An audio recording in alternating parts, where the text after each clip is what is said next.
नमस्कार, मैं हूं पंकज झा और आप मेरे साथ देख रहे हैं ऑफ द रिकॉर्ड, वो शो जिसमें हम आपको पर्दे के पीछे, यानी बहुत कुछ तो सामने दिखता है लेकिन उसके पीछे भी बहुत कुछ किस्से कहानियां होती हैं जो शायद हमारे सामने नहीं होते हैं।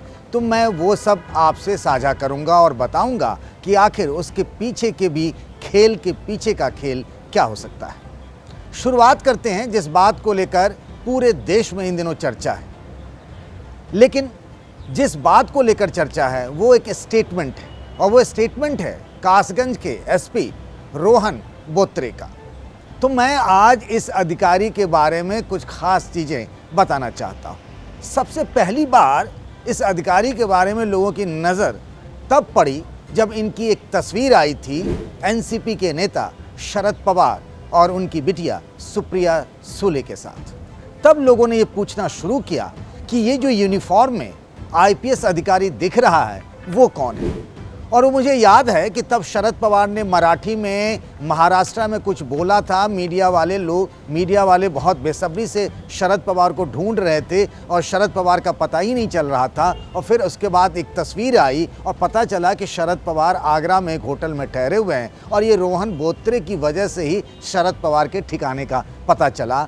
तो इस पहली बार तब हमने रोहन बोत्रे के बारे में जाना, जिनको आज आप सब जान रहे हैं जब उन्होंने ये बयान दिया कि कासगंज में अल्ताफ ने जो सुसाइड किया है उसके पीछे की जो गजब की कमाल की थ्योरी उन्होंने दी कि कैसे टोटी से, यानी पानी की टोटी जो नलका होता है उससे अपने जैकेट की हुडी की डोरी से फांसी का फंदा लगाकर अल्ताफ ने सुसाइड कर लिया। उसके बाद से पूरे विपक्ष ने इस पर हंगामा मचा रखा है। लेकिन रोहन बोत्रे जो हैं वो पुणे के रहने वाले हैं, इसीलिए उनका शरद पवार से एक अपनापन वाला रिश्ता है। इसीलिए जब शरद पवार आगरा पहुंचे तो रोहन बोत्रे अपनी पत्नी श्रुति के साथ पहुंच गए वहां पर शरद पवार से मिलने, और फिर दोनों की फ़ोटो भी आई। श्रुति जो हैं वो डेंटिस्ट हैं। रोहन बोत्रे उसके बाद फिर चर्चा में आए आगरा में एक पुलिस मुठभेड़ को लेकर, जब वो वहाँ के सिटी एसपी थे। अब आजकल रोहन बोत्रे की चर्चा हो रही है अल्ताफ अहमद के कस्टोडियल डेथ को लेकर के। तो इस कस्टोडियल डेथ का भी उनसे बड़ा अजब कनेक्शन है। आपको याद होगा कि कुछ दिनों पहले आगरा में भी एक ऐसी ही घटना हुई थी जहां अरुण वाल्मीकि के बारे में कहा जाता है कि पुलिस की पिटाई से अरुण की मौत हो गई। प्रियंका गांधी भी अरुण के परिवार से मिलने गई थी और तब आगरा के एसएसपी थे मुनिराज, और ये कहा गया कि पूरे थाने ने मिलकर इतना टॉर्चर किया कि अरुण की जान चली गई। तो आगरा के एसएसपी मुनिराज हटा दिए गए कुछ दिनों बाद, और तब इस पूरे मामले की जांच के लिए आगरा के बगल में है कासगंज और एटा के पास में कासगंज वो ज़िला है जहाँ के वो एसपी हैं रोहन बोत्रे, उनको इसकी शुरुआती जाँच के लिए भेजा गया कि आखिर वहाँ घटना क्या हुई थी। और आज देखिए क्या गजब का कनेक्शन है कि आज वही रोहन बोत्रे जिस आगरा के कस्टोडियल डेथ की जांच करने गए थे, आज उन्हीं के इलाके में कस्टोडियल डेथ हो गया है। और उस कस्टोडियल डेथ यानी हिरासत में मौत को लेकर रोहन बोत्रे जो हैं पूरे देश की, पूरे विपक्ष के लिए एक तरीके से कह सकते हैं कि सवालों के घेरे में हैं कि जिस तरीके से अल्ताफ की डेथ हुई है। तो ये घटना है कि एक आगरा के जो कस्टोडियल डेथ की जांच कर रहे थे रोहन बोत्रे, अब खुद ही वो कस्टोडियल डेथ को लेकर उसकी जांच कैसे हो वो खुद सवालों के घेरे में है। ये भी किस्मत कनेक्शन ही होता है जो आगरा से कस्टोडियल डेथ का कनेक्शन कासगंज से जुड़ गया रोहन बोत्रे का। दूसरी खबर जो आज बहुत चर्चा में है वो यूपी की है। मैं अधिकतर खबरें जो है अब यूपी को लेकर ही आपको बताऊंगा, सुनाऊंगा, और आप अगर नहीं देख पा रहे होंगे तो मैं जो कहूंगा तो आपके मन मस्तिष्क में एक चीज़ें घूमने लगी, तस्वीर और वीडियो घूमने लगेगी कि आखिर हो क्या रहा होगा। आज खबर जो है वो ये है कि योगी सरकार के 2 ब्राह्मण मंत्रियों की सुरक्षा बढ़ा दी गई है। दोनों ब्राह्मण हैं, महज संयोग है क्या, या फिर इसके पीछे भी कुछ सोच समझ है। एक हैं डिप्टी सीएम दिनेश शर्मा, लखनऊ के ही रहने वाले हैं, और अब लखनऊ के ही वासी हो गए हैं ब्रजेश पाठक। ब्रजेश पाठक को 2005 से लेकर 2019 तक जो है वो उनको जेड कैटेगरी सेंट्रल से मिला था, लेकिन 2019 में उनसे छीन ली गई। फिर अमित शाह जब लखनऊ के पिछले दौरे पर गए थे, ब्रजेश पाठक उनसे मिले और फिर उसके बाद उनकी जो जेड कैटेगरी की सिक्योरिटी है वो बहाल हो गई। दिनेश शर्मा को भी जेड कैटेगरी की सिक्योरिटी राज्य सरकार के तरफ से मिली है और ये खबर एक ही दिन आई है और तब आई है जब सोशल मीडिया में एक वीडियो बहुत वायरल हो रहा है। उस वीडियो में दिख रहे हैं ब्रजेश पाठक मंच पर भाषण देते हुए और थोड़ी देर बाद एक माइक पकड़ के दूसरे एक ब्राह्मण बीजेपी के जो नेता हैं वो कह रहे हैं कि इस सरकार में ब्राह्मणों के साथ बहुत अत्याचार है।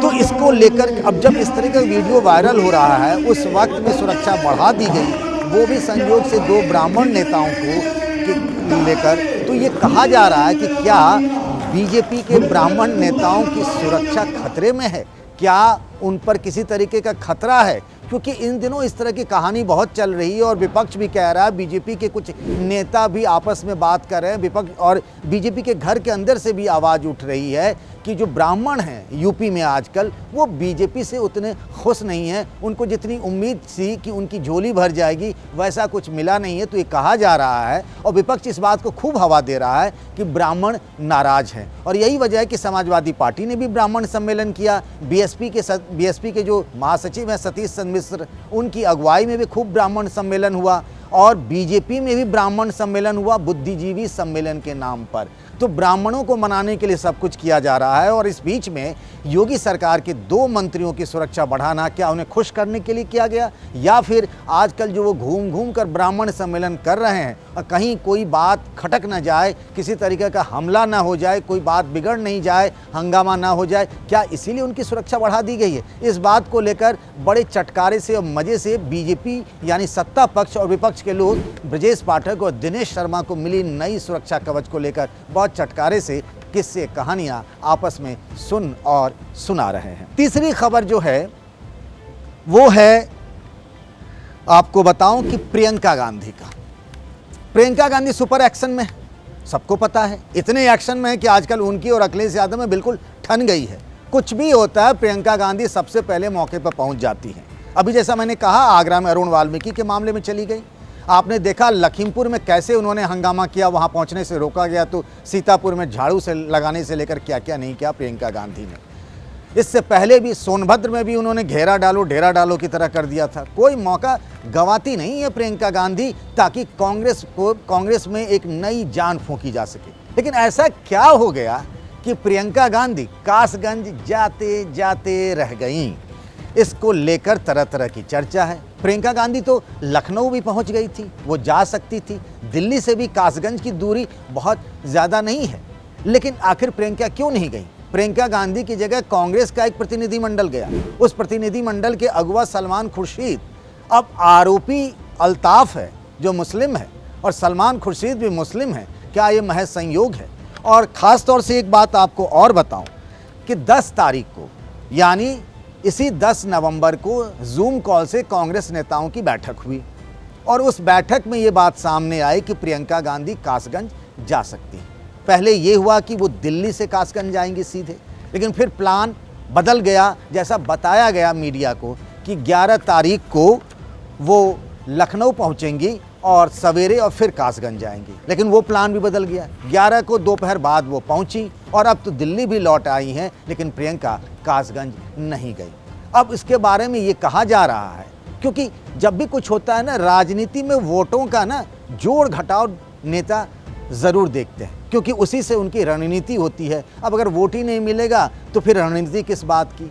ये कहा गया, आरोप लग रहे हैं प्रियंका गांधी पर कि वो इसीलिए नहीं गई कि फिर इससे उनका हिंदू वोटर जो है, हिंदू वोट बैंक छटक सकता था। अब प्रियंका ने ऐसा नहीं कहा, लेकिन ऐसा कहा जा रहा है। और आपको बताऊं कि असदुद्दीन ओवैसी की पार्टी AIMIM के जो यूपी अध्यक्ष हैं शौकत अली, उन्होंने कहा इसी डर से प्रियंका गांधी नहीं गई हैं। तो प्रियंका गांधी का ना जाना, क्या आखिर ये कहा जा रहा है कि किसने सलाह दी प्रियंका को? ये सलाहकार कौन है जिसने प्रियंका गांधी को कासगंज जाने से रोका? कांग्रेस के अंदर भी उस नाम को लेकर बड़ी चर्चा है। खैर, हम ये नहीं कहेंगे कि आखिर वो सलाहकार कौन है। आप खुद गेस करिए कि प्रियंका गांधी किससे सलाह लेती हैं और किसमें इतनी हिम्मत है कि वो सलाह दे और प्रियंका गांधी उसकी बात मान भी ले। आप सोचिए, आपके मन में कोई ना कोई नाम उभर जाएगा। अगर ना उभरे और पता चल जाए तो इस वीडियो देखने के बाद मुझे ज़रूर बताइएगा। एक और कहानी आज आई है। वो कहानी है कि आज यानी शुक्रवार को सुप्रीम कोर्ट में लखीमपुर वाले मामले की सुनवाई थी। और आपको याद है कि पिछली सुनवाई में यूपी पुलिस की जांच को लेकर कैसे फटकार मिली थी यूपी पुलिस को। सुप्रीम कोर्ट ने साफ साफ कहा था कि जिस तरीके से जांच हो रही है उससे लगता है कि आरोपी यानी मंत्री जी के बेटे टेनी महाराज, जो है मोदी सरकार में मंत्री अजय मिश्र टेनी, उनके बेटे मोनू बाबू यानी आशीष मिश्र मोनू को बचाने की कोशिश की जा रही है। आज सुप्रीम कोर्ट में इस पर सुनवाई थी। उस सुनवाई से पहले ही लखीमपुर के पुलिस कप्तान यानी एसपी विजय ढुल, जी हाँ, इनके बारे में कुछ लोग तो ये भी कहते हैं विजय ढीला, अब जो भी कहें, विजय ढुल को बीती रात ही यानी सुप्रीम कोर्ट में आज सुनवाई थी, उससे पहले ही उनको वहाँ से हटा दिया गया ताकि सुप्रीम कोर्ट के गुस्से से बचा जा सके। और ऐसा हुआ भी।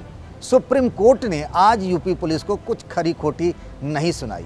लखीमपुर के जो डीएम हैं, जब ये घटना हुई थी, जब ये थार गाड़ी जो बड़ी आजकल नामी हो गया है, जिसकी वजह से किसानों को कुचला गया, जिसमें कहा जा रहा है कि उसमें मंत्री के बेटे भी सवार थे, अब तो ये बात भी सामने आ रही है कि मंत्री के बेटे के लाइसेंसी हथियार से गोलियां भी चली हैं, ऐसी बैलिस्टिक रिपोर्ट भी आई हुई है।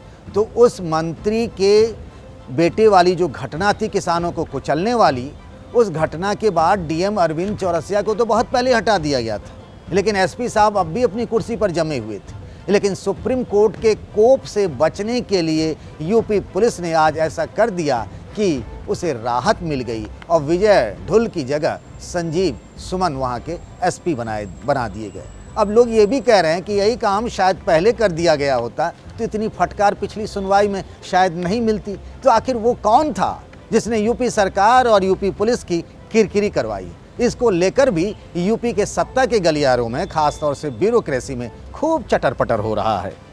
तो एक कहानी ये भी थी। अब कहानी दो नौजवान नेताओं की, बड़े दिलचस्प हैं ये दोनों। एक का नाम है अब्बास हैदर, दूसरे का नाम है अलिफ। अब्बास हैदर लखनऊ के हैं, इनके पिता भी पुराने कांग्रेसी, इनके भाई जिशान हैदर यूपी कांग्रेस के प्रवक्ता हैं। ये दोनों प्रियंका गांधी के आसपास रहा करते थे। जब प्रियंका गांधी दौरे पर थी, अचानक कुछ ऐसा हुआ कि दोनों का कांग्रेस से मोह भंग हो गया। अब पता नहीं क्या हुआ। कहा जाता है कि प्रियंका गांधी के एक करीबी की वजह से इन दोनों का कांग्रेस से मोह भंग हो गया। भाई, ऐसी कौन सी विचारधारा है कि इतनी जल्दी एक व्यक्ति की वजह से मोह भंग हो गया? खैर, ये बात की बात है। लेकिन दोनों की एक तस्वीर आई है, यानी अब्बास हैदर की एक तस्वीर आई है अखिलेश यादव के साथ चार्टर्ड प्लेन में बैठे हुए।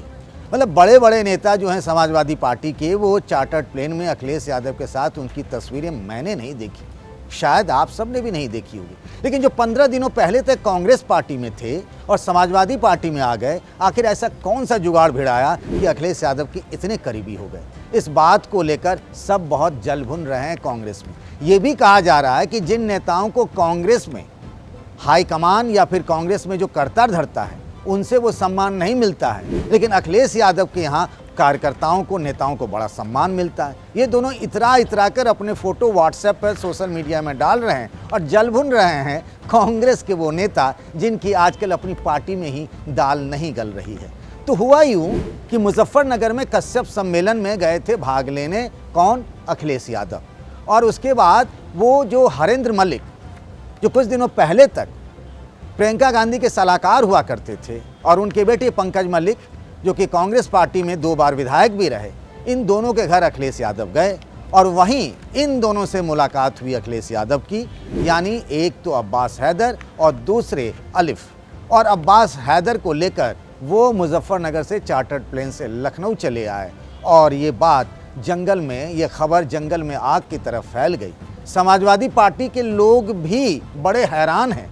कि आखिर ऐसी कौन सी घुट्टी पिला दी कि अखिलेश यादव का इनसे ऐसा कनेक्शन जुड़ गया। और सबसे हैरान, परेशान और मन ही मन कुपित हो रहे हैं कांग्रेस के वो नेता जिनको वो मान सम्मान नहीं मिल पा रहा। वो कह रहे हैं ये दो नौजवान नेताओं ने तो वहाँ जाते ही इतना मान सम्मान पा लिया। इस बात की राजनीतिक गलियारों में, खास तौर से कांग्रेस कैंप में बड़ी चर्चा हो रही है। और वैसे भी आजकल तो कांग्रेस के नेताओं का समाजवादी पार्टी में जाने का सिलसिला जारी है। अब अगली खबर जो है वो है टू विंडो की।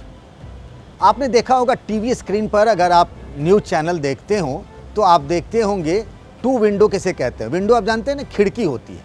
टू विंडो यानी स्क्रीन पर आधे हिस्से में एक तस्वीर या एक वीडियो और आधे हिस्से में दूसरी तस्वीर या दूसरा वीडियो। अब आप सोचेंगे ये टू विंडो है क्या? ये टू विंडो पॉलिटिक्स भी हो सकता है।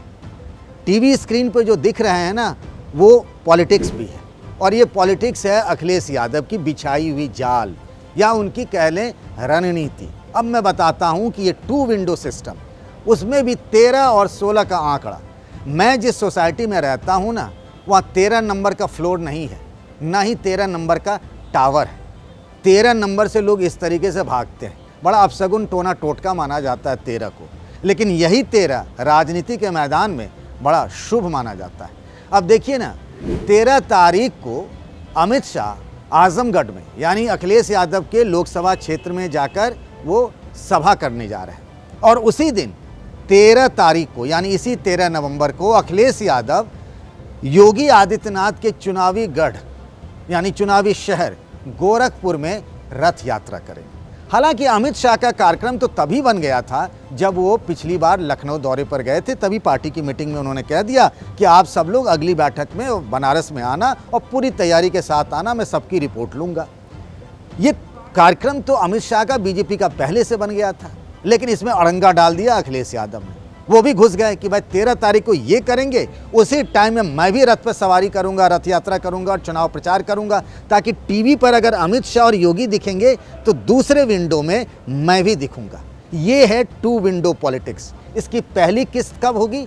13 तारीख को आप देखेंगे, ज़रूर देखिएगा। टू विंडो आपको दिखेगा तो याद करिए कि मैंने ये टू विंडो पॉलिटिक्स बताई आपको। और 16 तारीख को उसकी अगली कड़ी, मतलब ये एक स्ट्रैटेजी है अखिलेश यादव की, ये चुनाव तक चलता रहेगा।